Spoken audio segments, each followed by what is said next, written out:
Oke, selamat siang semua. Jadi, untuk materi kita hari ini, kita akan mempelajari tentang apa itu stratifikasi sosial. Nah, untuk slide pertama ini, kita melihat sebenarnya konsep stratifikasi sosial itu seperti apa, ya. Jadi, untuk pengertiannya di sini ada dua, itu secara etimologi dan secara terminologi. Nah, secara etimologi, stratifikasi sosial itu berasal dari kata strata atau stratum ya, yang berarti lapisan, yang diterjemahkan ke dalam bahasa Indonesia yang berarti pelapisan dalam masyarakat. Jadi apabila ada sejumlah individu yang mempunyai kedudukan yang sama dan menurut ukuran masyarakat, itu bisa dikatakan sebagai suatu lapisan atau stratum. Jadi apabila dalam kelompok masyarakat itu sendiri, misalnya ada sekelompok orang kaya dengan sekelompok orang miskin, itu bisa kita kategorikan ke dalam lapisan stratum ya. Jadi kelompok stratum orang kaya ataupun lapisan stratum kelompok orang miskin, seperti itu. Nah, kalau tadi untuk yang pengertian stratifikasi sosial secara etimologi kan itu pengertian secara umum. Nah, untuk pengertian secara terminologi ini kita mengartikannya secara khusus. Jadi kalau dalam bahasa bukunya dikatakan stratifikasi sosial itu merujuk kepada pembagian orang ke dalam tingkatan atau strata yang dipandang berbentuk urutan vertikal. Jadi vertikal maksudnya di sini ada tingkatan-tingkatannya ya. Sama seperti kalau misalnya lapisan bumi itu kan ada tingkatannya yang mulai dari stratosfer, atmosfer, dan sampai ke atas lagi. Begitu pula kalau misalnya kita berbicara tentang stratifikasi sosial pada sosiologi pendidikan itu masih ada tingkatannya. Misalnya bukan kita hanya mengatakan dia masuk stratum kaya atau stratum miskin, tetapi ada tingkatannya. Apakah dia masuk termasuk orang yang kaya atau kaya sekali atau jadi jutawan, miliarder seperti itu. Begitupun kalau misalnya orang yang kurang mampu, itu kategorinya itu juga ada tingkatannya, yang misalnya mulai dari yang paling bawah, yang fakir, yang tidak punya pekerjaan, tidak punya apa-apa, naik lagi ada miskin, dan dia punya pekerjaan tetapi pendapatannya itu per bulan itu tidak mencukupi kehidupannya, berarti dia masuk miskin dan lain sebagainya seperti itu. Nah, jadi konsep stratifikasi sosial ini ternyata dikemukakan oleh beberapa pendapat ya, salah satunya dari Fuad Hasan. Jadi dia mendefinisikan bahwa stratifikasi sosial ini adalah strata atau pelapisan orang-orang yang berkedudukan sama dalam rangkaian kesatuan status sosial. Jadi dia mengkategorikan strata sosial itu stratum sosial itu berdasarkan indikator sikap, kemudian nilai-nilai dan gaya hidup yang sama. Jadi walaupun misalnya contohnya ya, si A dengan si B, dia memiliki penghasilan tiap bulan yang sama, tetapi karena gaya hidupnya yang berbeda, ya misalnya si A ini hobinya belanja, kemudian si B ini justru dia suka menabung. Nah, menurut Fuad Hasan di sini, itu stratifikasi sosialnya berbeda karena indikator tersebut ya, walaupun penghasilannya sama tiap bulan. Nah, begitupun kalau misalnya si A dan si B tadi sama-sama penghasilannya sama tiap bulan ya. Anggaplah penghasilannya misalnya 5 juta per bulan ya. Tetapi karena sikap dari orang tersebut ya, untuk bagaimana dia mengelola pengeluarannya itu, si A misalnya ketika dia mendapatkan gaji per bulan, dia mengeluarkan sedekahnya, tetapi justru si B dia menghambur-hamburkannya dengan berbelanja. Nah, menurut Fuad Hasan di sini itu stratifikasi sosialnya itu justru berbeda ya, seperti itu, walaupun penghasilannya sama. Nah, ketika semakin rendah kedudukan seseorang di dalam pelapisan sosial, biasanya semakin sedikit pula perkumpulan atau hubungan sosialnya ya.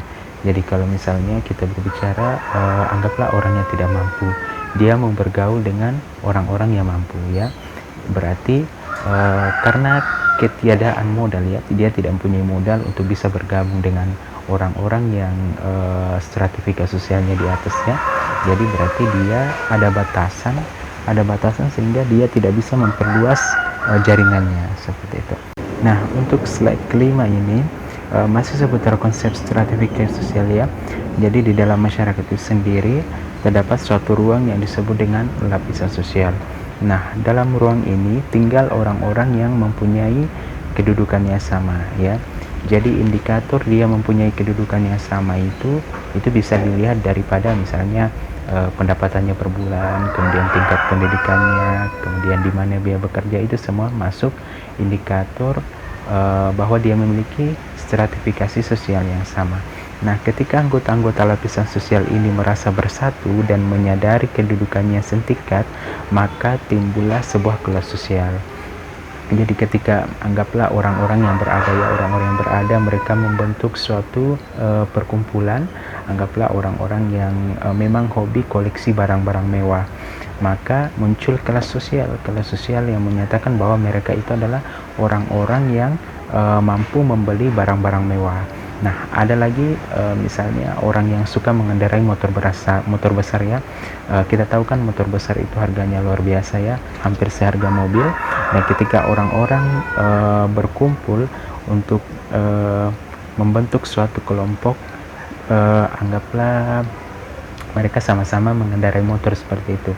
Nah, orang-orang menganggap bahwa itu merupakan kelas sosial orang-orang yang berada yang mampu membeli sebuah sepeda motor yang seharga mobil. Ya, jadi ada semacam kelas sosial. Nah, untuk metode atau cara untuk menentukan stratifikasi sosial dalam masyarakat itu, menurut Nasution itu ada 3 cara ya. Jadi ada namanya metode objektif, kemudian metode subjektif, dan metode reputasi. Nah, apa sih metode objektif itu? Jadi metode objektif ini secara umum untuk penentuan stratifikasi sosial itu yang dilihat adalah bagaimana pendapatannya tiap bulan, kemudian bagaimana tingkat pendidikannya, kemudian di mana dia bekerja, itu semua masuk dalam metode objektif. Jadi metode secara umumnya. Yang kedua, untuk metode subjektif. Nah, metode subjektif ini dia lebih mengkhusus. Jadi ketika seseorang itu mau dikelompokkan stratifikasi sosialnya, maka ya salah satu yang dinilai juga adalah sikapnya. Nah, ketika misalnya si A dengan si B itu masing-masing orang berada dan mau ditentukan stratifikasi sosialnya itu apakah dia tinggi atau rendah, ternyata dia dinilai bagaimana pengaruhnya terhadap lingkungan. Misalnya si A ini dengan si B ini sama-sama orang kaya, tapi karena si A ini itu dia sangat berpengaruh terhadap masyarakat, kemudian ikut dalam kegiatan masyarakat. Tetapi si B ini meskipun dia orang kaya, tetapi karena dia tidak peduli dengan lingkungan sekitarnya, dia mengabaikan lingkungan sekitarnya, maka penilaian orang berdasarkan metode subjektif bahwa si A ini stratifikasi sosialnya tinggi karena kepeduliannya terhadap lingkungan tinggi. Nah, sementara si B yang tadi kepeduliannya terhadap lingkungan itu kurang, maka menurut masyarakat bahwa stratifikasi sosialnya itu tergolong rendah, ya, seperti itu. Nah, untuk ketiga, metode reputasi. Jadi metode reputasi ini juga masih tergantung penilaian secara individu seseorang. Jadi dia menilai sikapnya sebagai orang yang berada baik tidak, kemudian sikapnya sebagai orang yang berkecukupan baik tidak terhadap masyarakat. Sebenarnya hampir-hampir mirip dengan yang kedua, itu tentang apakah dia peduli terhadap masyarakat, lingkungan sekitarnya, seperti itu. Oke, untuk slide ke-7 ini, itu bagaimana sih penyebab terjadinya stratifikasi sosial, apa sih yang bisa membuat sehingga ada pengelompokan orang-orangnya di dalam masyarakat, atau yang membedakan lapisan-lapisan dalam suatu masyarakat. Nah, ternyata stratifikasi sosial ini atau sistem pelapisan dalam masyarakat ini dibedakan atas 2 macam. Yang pertama itu terjadi dengan sendirinya, kemudian yang kedua terjadi dengan sengaja ya. Jadi ada yang terjadi secara alami dan ada yang memang disengaja. Nah, kita bahas yang pertama. Untuk yang terjadi dengan sendirinya, jadi terjadi dengan sendirinya ini maksudnya ketika orang-orang itu kita lihat memang pendapatannya tinggi, kemudian pekerjaannya bagus, pendidikannya tinggi, maka orang-orang menilai itu bahwa stratifikasi sosialnya memang tinggi, stratanya tinggi karena memang kita lihat bagaimana pekerjaannya bagus, kemudian tingkat pendidikannya tinggi, pendapatannya tinggi, seperti itu. Dan orang-orang menilainya bahwa hal itu wajar ya. Kemudian dia lihat si B itu malas kerja, kemudian tingkat pendidikannya itu rendah, kemudian dia pengangguran, seperti itu, maka orang-orang menganggap bahwa strata sosialnya itu rendah karena memang kelihatannya begitu, dan itu memang pandangan orang-orang banyak, bukan cuma secara personal tetapi pandangan orang banyak. Berarti itu terjadi dengan sendirinya. Nah, yang kedua terjadi dengan disengaja. Jadi maksudnya terjadi dengan disengaja itu ketika orang-orang berkumpul itu ya, jadi dalam lapisan masyarakat itu orang-orang berkumpul untuk membentuk suatu komunitas. Anggaplah tadi ada orang-orang yang memang hobi mengumpulkan barang-barang mewah. Si A, si B, si C memang orang-orang berada dan suka mengumpulkan barang-barang mewah. Nah, mereka melakukan itu salah satunya karena mereka mau diakui bahwa mereka orang kaya, dan itu memang mereka sengaja lakukan seperti itu, dan orang-orang mulai menganggap bahwa itu memang kelompok orang-orang kaya karena mereka mengoleksi barang-barang mewah, dan itu memang masuk kategori terjadi secara sengaja ya. Jadi secara sengaja dibentuk kelompok-kelompok supaya ada pengakuan dari masyarakat. Untuk slide ke-8 ini tentang bagaimana sih sebenarnya hubungan antara pendidikan dengan stratifikasi sosial. Jadi pendidikan itu sangat erat hubungan dengan stratifikasi sosial, karena menurut penelitian bahwa ada korelasi yang sangat tinggi antara kedudukan sosial seseorang dengan tingkat pendidikan yang ditempuhnya. Nah, anggaplah si A itu lulusan S3, sementara si B itu cuma lulusan SMP SMA. Nah, pasti pandangan orang tentang si A dengan si B itu beda, karena memang stratifikasi sosialnya itu beda ya.